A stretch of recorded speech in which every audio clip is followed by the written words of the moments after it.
These aircraft, operating with the Air National Guard in April 1971, were among the last of their type in US service. 8 months later, the last F-84s were decommissioned and delivered to the scrapyard. Most of the Thunderjets had long gone by then. Only this variant, the reconnaissance plane known as the RF-84 Thunder Flash, had lingered on in any numbers, due to their operational usefulness as specialists.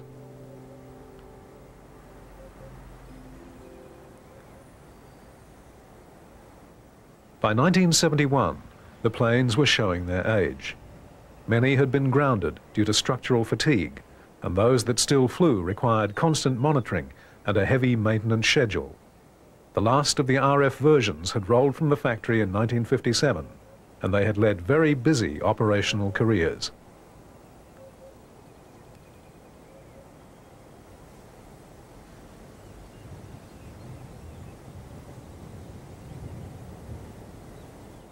The Thunder Flash photographic planes were the most successful development of the F-84 family and embodied all the advances that had been made during the design's career, which can be traced back to October 1944. At that point, the design team at Republic had abandoned the idea of putting a jet engine into the redoubtable P-47 Thunderbolt and had set to work on a clean sheet of paper to develop a new aircraft.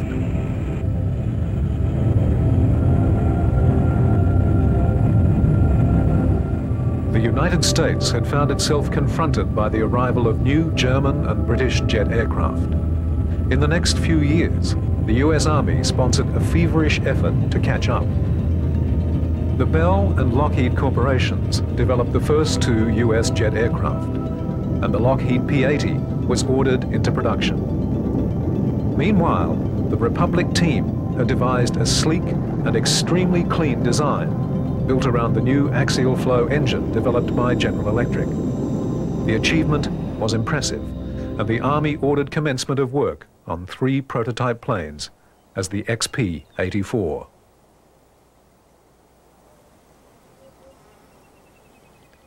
The first plane was completed in December 1945 and then was transported to the Muroc Testing Center for Army evaluation. There, on the 28th of February 1946, the new plane took to the air for the first time, becoming the first post-war American fighter.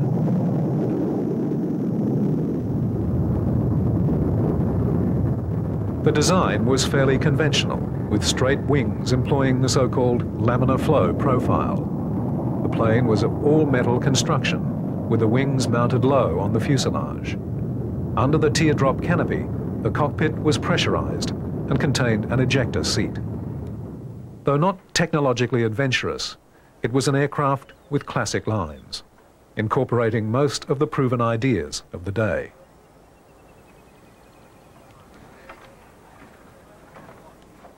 Models were rapidly evolved in relatively small numbers until the E model appeared in 1949.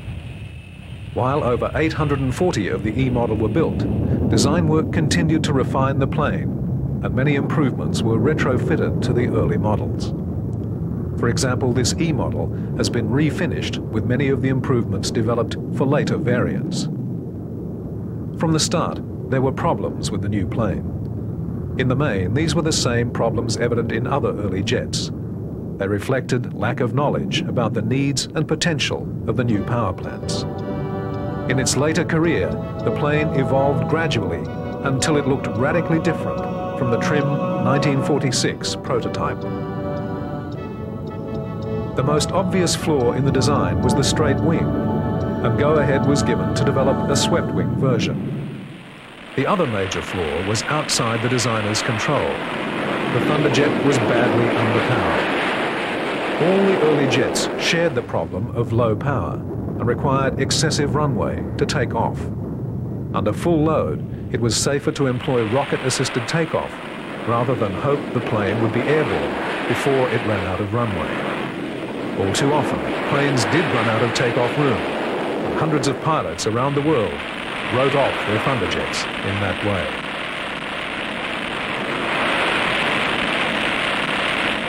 The assisted takeoff gear would still be needed on the later swept-wing models, as the increased power of their engines was absorbed by their increased weight. But development was slow, and as an interim measure, an improved straight-wing version was put into production. This, the G model, was built in greater numbers than any other version, 3,025 being constructed. The plane had originally been designed as an interceptor, relying on 6 machine guns, 4 in the nose and 2 in the wings. The Thunderjet had superseded the Lockheed P-80, which was designed 2 years earlier. However, with the speed limitations imposed by its wing and underpowered engine, the F-84 was soon itself supplanted as interceptor by North American's F-86 Sabre. With this rapid succession of models, the Army found itself with a variety of planes to allocate specific tasks.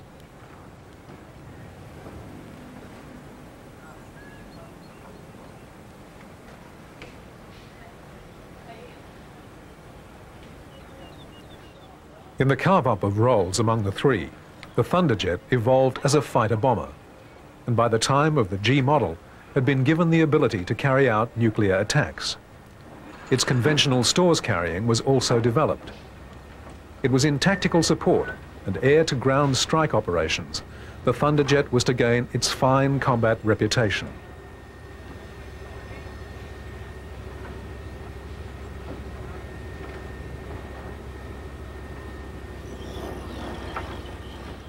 Its low-mounted wing was an asset in this transformation, allowing easy loading of arms with minimal equipment.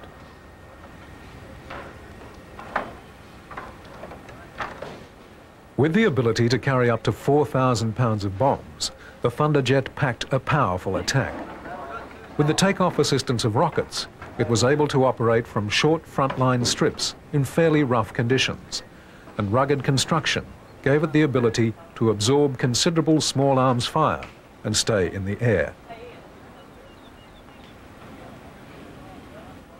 Adding further to its power in ground attack were the 6 machine guns, which carried 300 rounds each.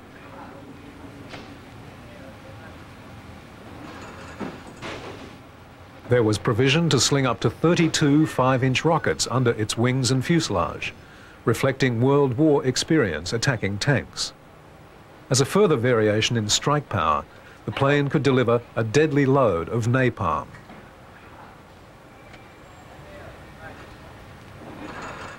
The Planck wing planes were limited in speed to Mach 0.82.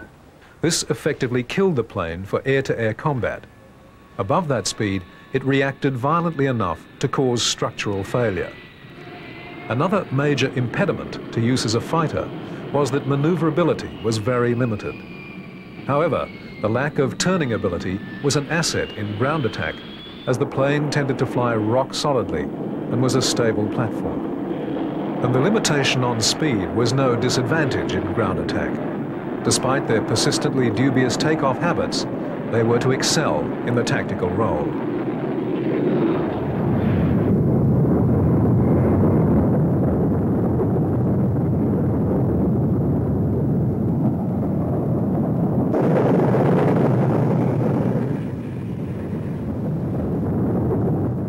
The original production version, the B, had been a very basic aircraft, little advanced on 1945 piston engine fighters.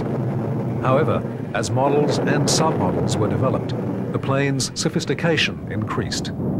By the G version, the planes had gained radar-assisted sighting, an autopilot, and revised electrical, fuel, and hydraulic systems, along with a host of other improvements.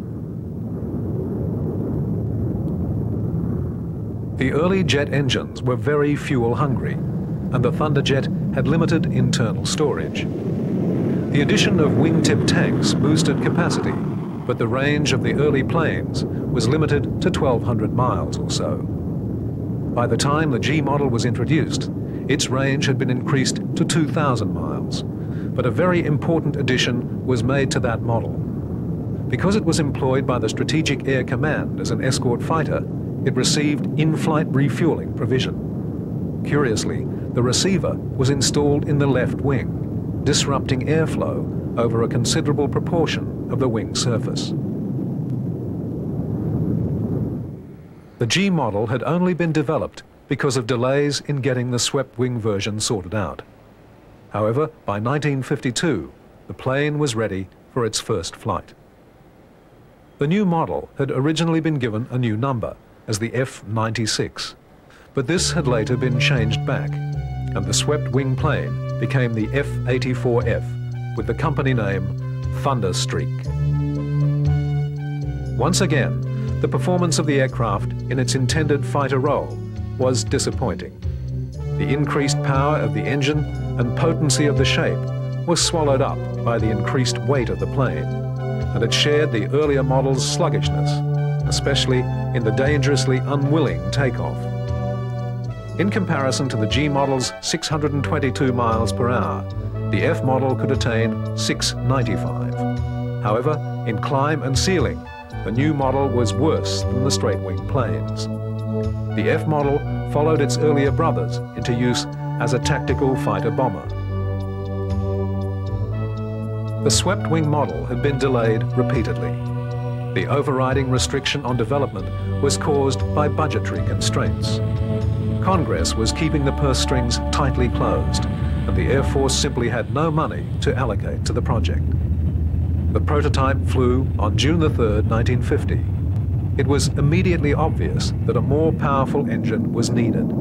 But there, the project stalled, and it was to take a massive stimulus to reinvigorate the development program. Only 22 days after the first flight of the swept-wing model, word of an invasion of South Korea by communist forces from the north reached the United States. The floodgates were opened in a flow of defense dollars that has continued with barely a hiccup ever since. Although many countries promptly disbanded their wartime armies, other countries continued to maintain forces so large that they posed a constant threat of aggression. And this year, the invasion of Korea has shown that there are some who will resort to outright war, contrary to the principles of the Charter, if it suits their ends.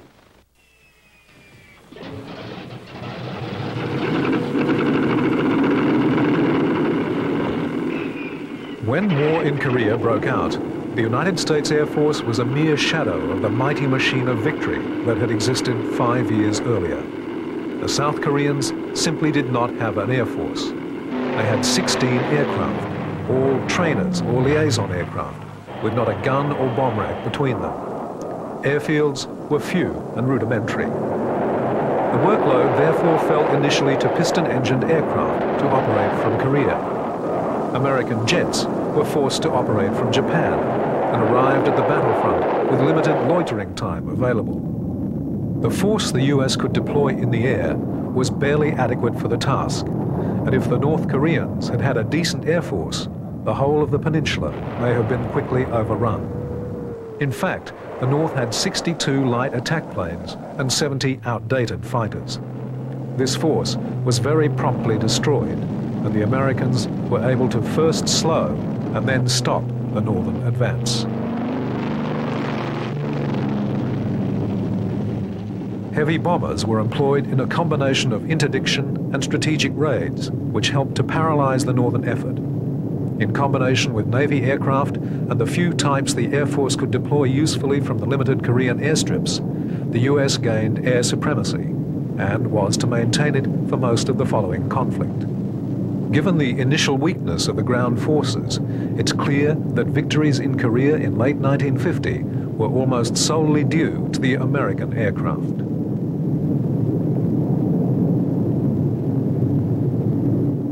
F-84s were not initially deployed to Korea. Mustangs and P-80s were quite capable of doing the job.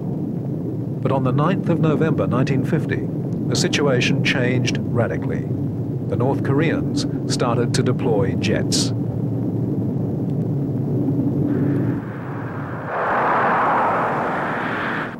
Within days, the United States was forced to deploy more modern aircraft to the conflict. The Thunderjets available were straight-wing D and E models, and they were never the equal of the MiGs. However, the F-84s, though not capable of downing the speedy Russian designs, were just fast and maneuverable enough to usually avoid trouble. Less than a month after the appearance of the MiG-15s on December the 6th, the first F-84 combat missions were flown. The planes had been shipped to Japan, where the damage from salt corrosion was remedied, and along with F-86 Sabres, were committed to the battle.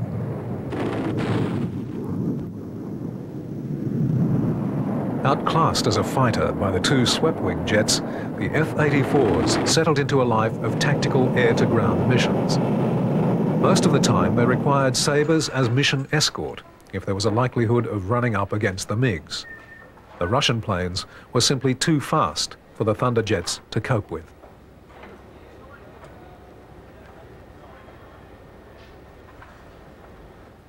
In their tactical role, the F-84s were to prove invaluable. By the end of the war, they'd flown 86,408 sorties.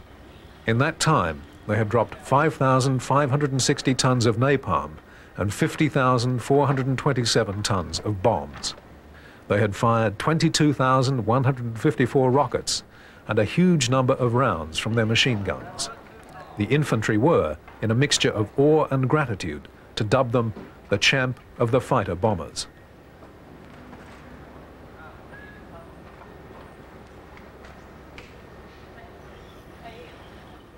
Nine MiGs were officially credited as shot down by Thunderjets, and another 96 were listed as probably shot down or certainly damaged. Against this, the MiGs shot down 18 Thunderjets and damaged many more. Anti-aircraft fire was to claim a greater tally of the F-84s. 135 were shot down by ground forces.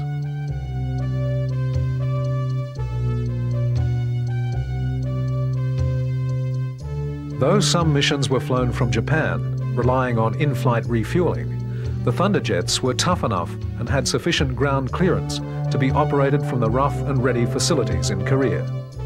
This often required that they use assisted takeoffs, with the rocket packs being jettisoned for retrieval and reuse. This was less than ideal, as in squadron formation the rocket smoke was so dense that only the leaders could see, and the following planes had to take off on instruments. The routines of briefing, preparation, takeoff and attack became familiar. The F-84s took on a great load, not only in ground support at the front line, but in interdicting supplies, attacking reinforcements and destroying bridges, railways and power stations. In the last of these tasks, they actually operated as a strategic force, a reflection of the way in which they'd established themselves as trustworthy, rugged and deadly. They had proved themselves as a primary weapon in the Air Force's arsenal.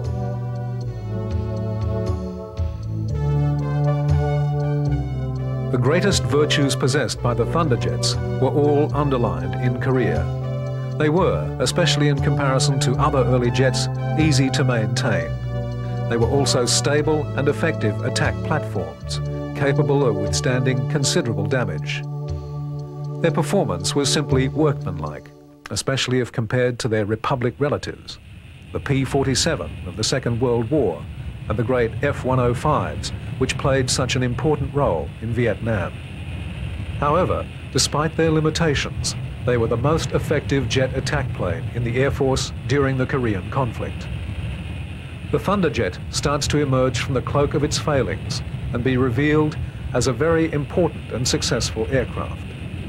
Its greatness has to be seen in the context of the era. Many early jets were far less effective and successful than the F-84. Their contribution in Korea might best be described as worthy. But the reason the tedious, difficult, repetitive and dangerous tasks of the conflict fell to the Thunderjets is simple. They were capable when all around them other types failed the test of combat.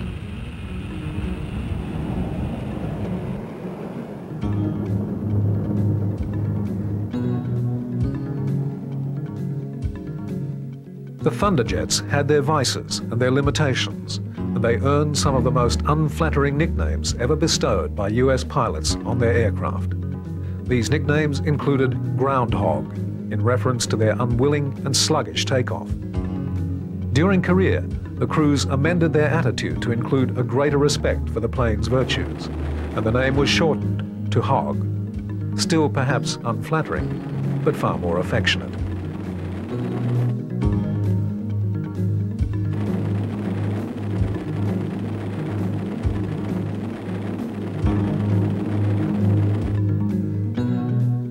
Many lessons of the Second World War had been considered redundant after the development of the atom bomb.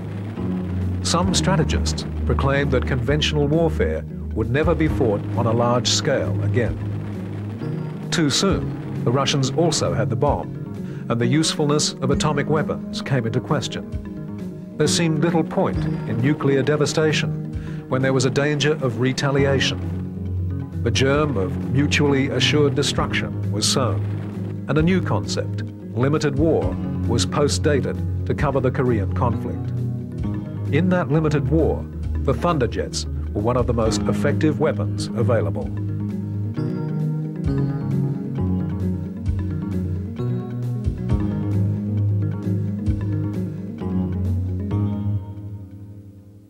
By the end of the Korean War, in 1953, a series of confrontations and negotiations had completely rearranged world politics. This process was formally culminated in Paris on October the 23rd, 1954, with the ending of the occupation of West Germany. From that date onwards, English, American, and French troops remained in Germany as friends to help its defense. The Germans, many of whom were still deeply shocked and ashamed by the revelation of what their government had done in their name, found themselves welcomed back into the family of nations. On the 13th of November, 1956, another step in this process occurred with the handing over to the German Luftwaffe of their first combat planes since the end of the Second World War. The planes were F-84F Thunderstreaks. Eventually, the Germans would deploy 5 full wings of Thunderstreaks, making them the largest user of the planes outside the USAF.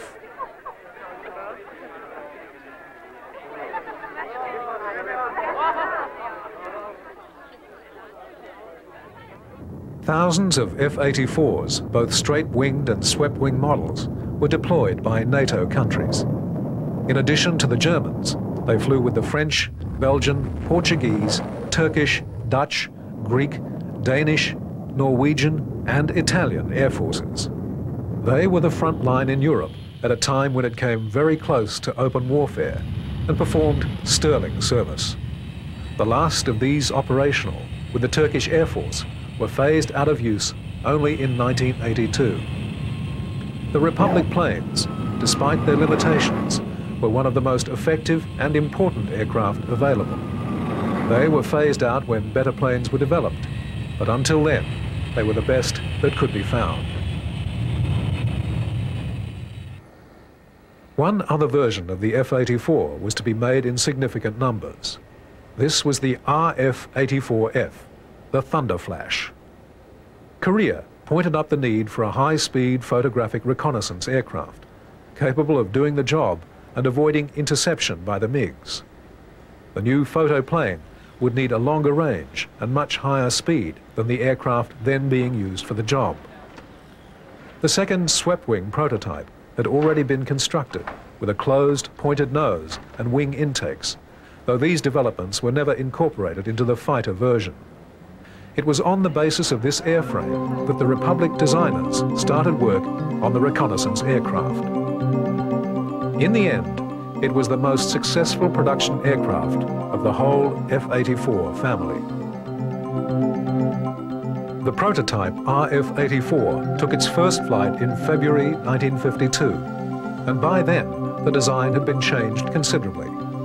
The wing intakes and wing surface had both been increased, and the neat pointed nose had been replaced with a blunter affair which could house 6 cameras.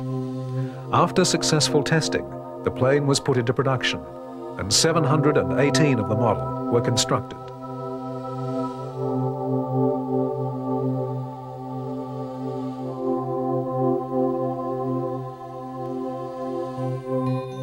Production was delayed until 1955 by difficulties with the engine for the new version, but eventually they started to flow into operational use.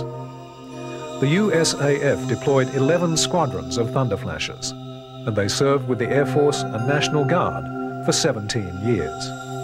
The US military assistance programs also supplied 327 of them to a number of Allied countries. They had been intended as a stopgap and were replaced in the US front line by McDonnell RF-101 Voodoos after only 3 years' use. However, their long subsequent career with the National Guard underlines how effectively the Republic team had addressed the photo reconnaissance task and how valuable this version was.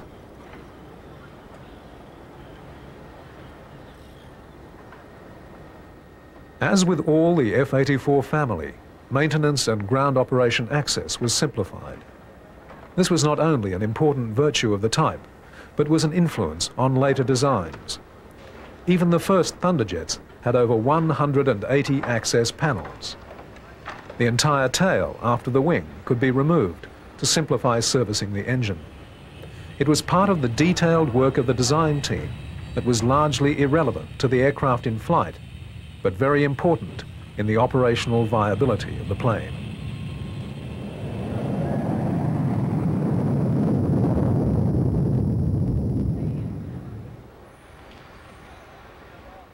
Among the milestones posted by the Thunderjets was their time in use with the USAF's Thunderbirds, the display team.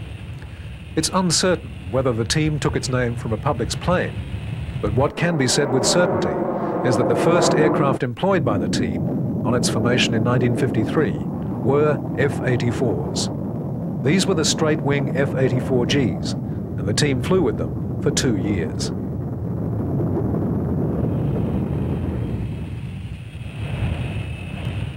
For the 1955 season, the Thunderbirds took delivery of new aircraft. Once again, these were F-84s, a swept-wing F model.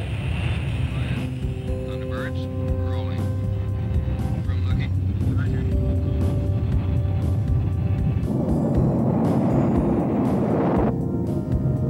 Gear up. Slide looking.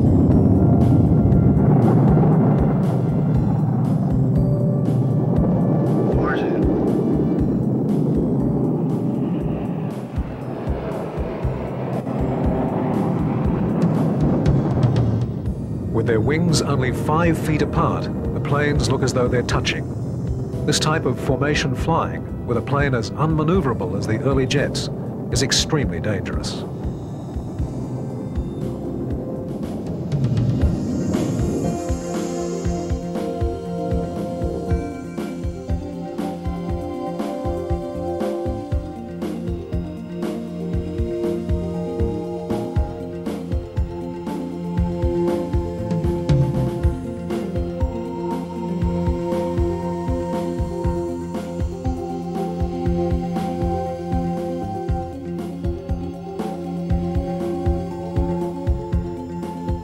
The Thunderbirds flew 91 shows with the F-84F, ending with the Armed Forces Day show at Bolling Field on the 19th of May 1956.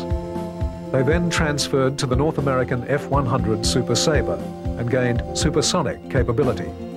However, the shows in their new planes would be flown in much the same speed bracket as with the F-84s. One of the factors that made the F-84 such an important aircraft in the post-war years was the amount of experimentation, testing and evaluation that went on with the type and with variations developed from it. The FICON story is one of these important footnotes in aviation history written around the F-84.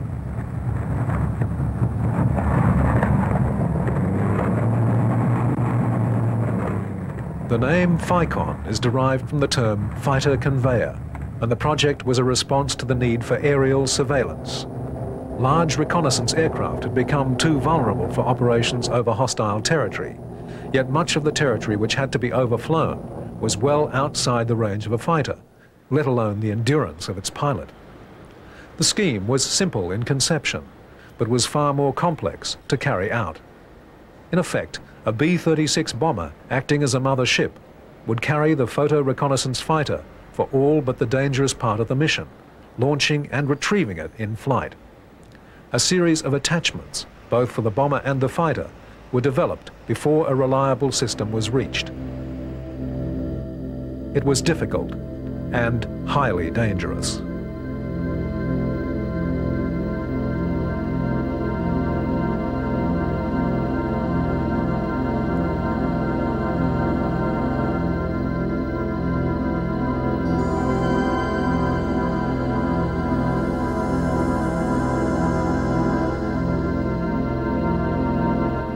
The project testing began with a modified F-84E in 1952. During these tests, changes were made to the gear in a series of steps as problems arose, first with the stability of the cradle on the mother ship, and then with the trustworthiness of the fighter's hydraulic grapple.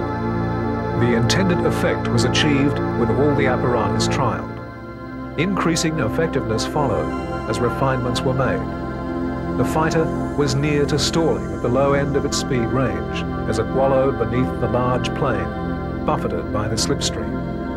The process called for a high degree of ability on the part of both pilots.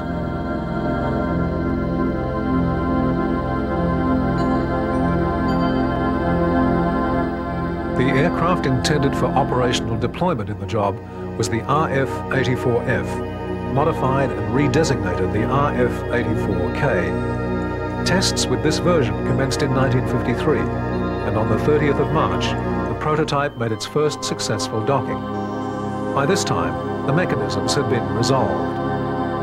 Modifications to the F-84 included drastic remodeling of the horizontal tail to allow the plane to be retracted into the B-36 bomb bay, in addition to the 3 hydraulic latches.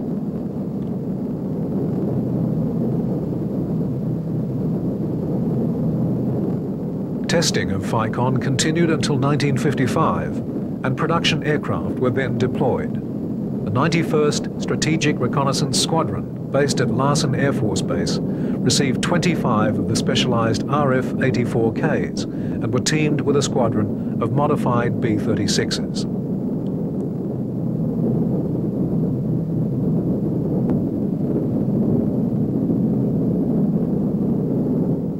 Experiments and in-squadron training continued until 1956, when they were abandoned. By coincidence, this was about the same time the U-2 became available for use.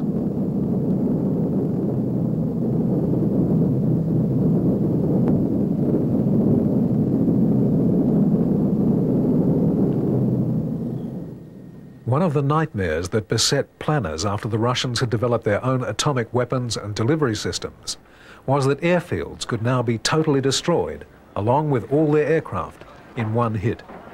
This and several other factors, including the apparently insatiable appetite of jets for long, straight concrete runways, combined to lead to one of aviation's stranger manifestations.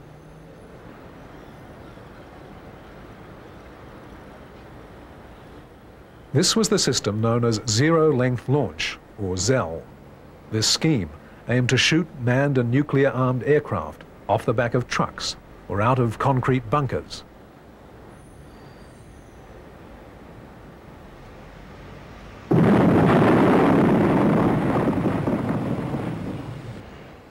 It was intended that hundreds of aircraft could be dispersed throughout forests and in other hiding places around the Soviet bloc's borders. These planes could be ready, fully armed, to respond immediately to any Soviet attack. Another scheme would have placed interceptors on similar apparatus in hardened concrete bunkers to respond to any incursion by Soviet strategic bombers.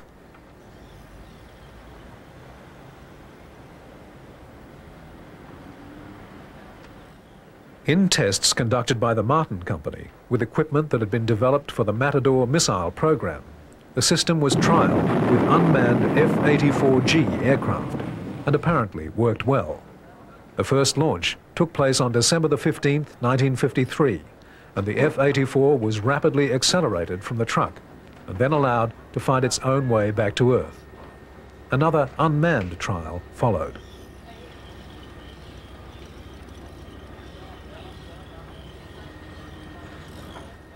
The system relied on the use of very powerful solid-fuel rocket boosters attached directly to the aircraft.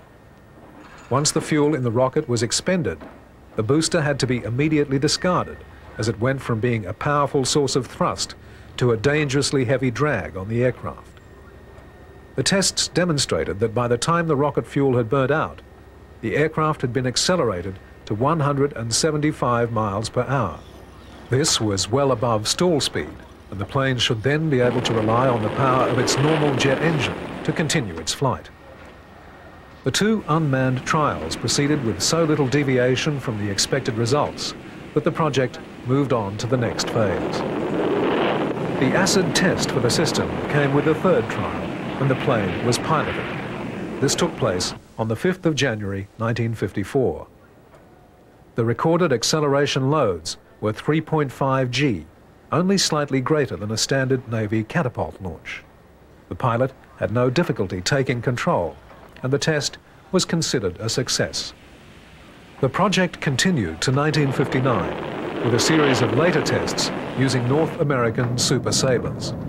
Orders were actually placed for 148 suitably modified F-100s. Interestingly, the Russians were involved in a series of similar experiments using MiG-19s at around the same time.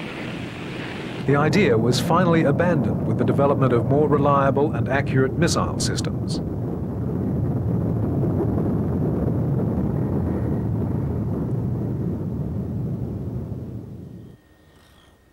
Experimentation with the F-84 continued to throw up a fascinating variety of variants. One of the more outlandish was the F-84H model, designed to be a supersonic, propeller-driven aircraft. This was truly a very different plane, and originally was designated the F-106. It had very little in common with the rest of the series, but was redesignated as the F-84H before its first flight. Two prototypes were ordered, with the aim of developing them for Navy carrier deployment.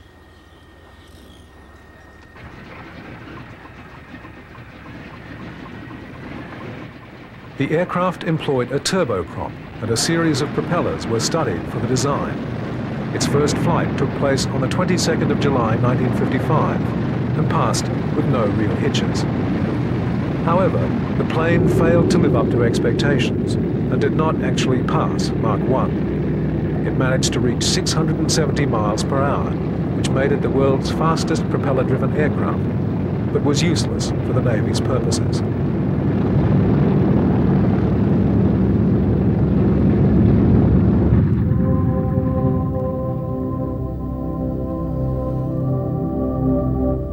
A major limitation on propeller-driven aircraft had already been recognized.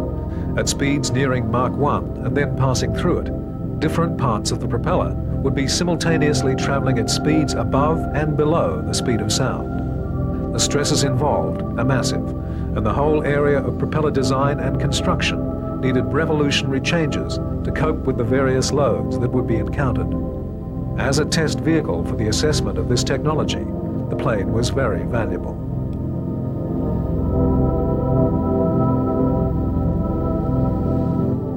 Experiments with the F-84H proved the ruggedness of the three-bladed propeller and the soundness of the engineering of the power plant and aircraft. However, with the introduction of steam catapults, angled decks and in-air refueling, the Navy was able to abandon the project and employ true jet aircraft. This left the US Air Force to pursue the project as a matter of basic research and development for its own purposes.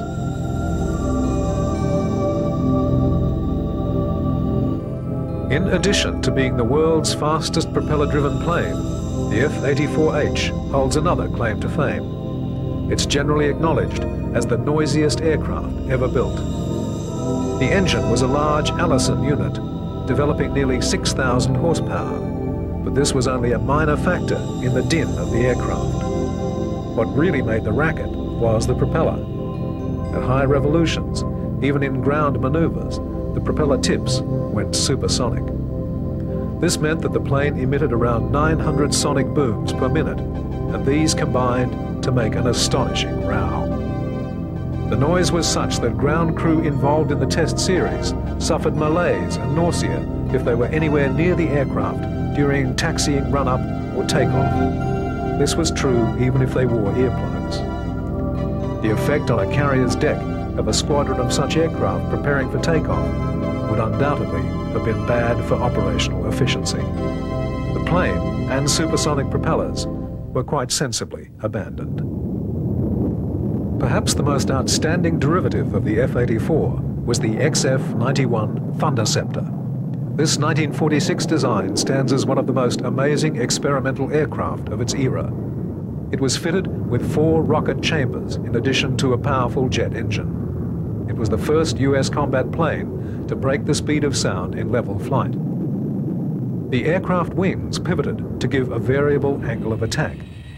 Together with full-length slats, this gave the plane a very low stall speed for the time and allowed in-flight maneuvers that remain unique.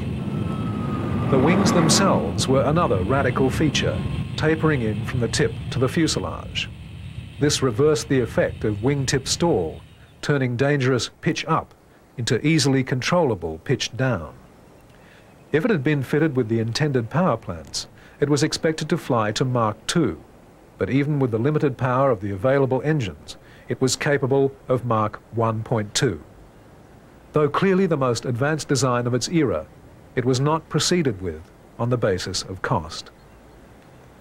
Republic was a very ambitious company, committed to advanced design, and another of their projects, again not put into production, was the Mark III XF-103, a delta wing which used both a turbojet and ramjets. This plane had no canopy as such, the pilot being totally enclosed. An F-84 was employed to test periscope systems for the XF-103 pilot, and this strange mutant Thunderjet established that the system could be made to work.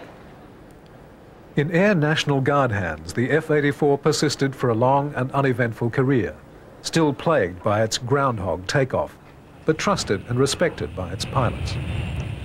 While they spent most of their time with the USAF as a second division aircraft, for many nations they were front line. For many of these air forces, the F-84 was persisted with not only because of budgetary constraints for the purchase of replacements, but because they worked well enough to deserve their attention.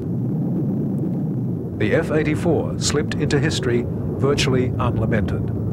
Their reputation was tarnished by development difficulties and the fact that they were always underpowered. However, to dismiss them is to overlook their achievements, particularly in Korea.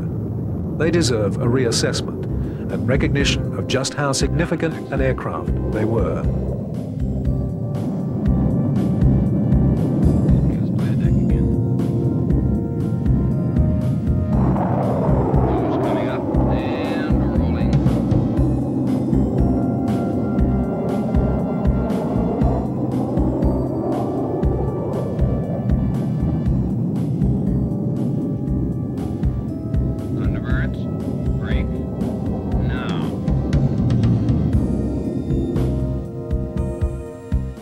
Like the rest of the first generation of jet fighters, the F-84 was effectively a transition between the piston engine planes and the more effective aircraft known as the Century series, the second generation of jets.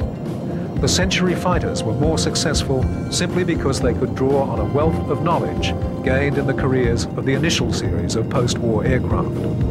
Within the first generation, the Republic planes were outclassed by only the F-86, which itself was a later design and drew on the knowledge gained in the F-84's career. Okay, let's start moving in slow. 330. Hard turn to the right. The F-84 can be seen in hindsight to have had many virtues in an era when aircraft design had run into areas of great uncertainty. The problems of developing jet engines to deliver power and reliability were forced to one side by military considerations. The availability of even very limited jets had made propellers totally redundant. Propeller-driven aircraft were well understood and very reliable, but need compelled the transition to a far less advanced and trustworthy technology. As Korea demonstrated, the F-84, for all its faults, was the most dependable and rugged of its contemporaries. The F-86 is remembered as the plane that bested the MiG-15, but the F-84 was the plane that operated from the worst strips under abominable conditions and helped to stem the tide of Chinese intervention with a hail of accurately employed tactical firepower. In addition, during its career, it was host to a large number of experiments and developments that changed the face of aviation and have had effects that can still be seen in aviation science today. In a very distinguished family, the F-84 sits between two of the most successful tactical fighters of all time, the P-47 Thunderbolt and the F-105 Thunder Chief. And given their era, they survive a comparison very well.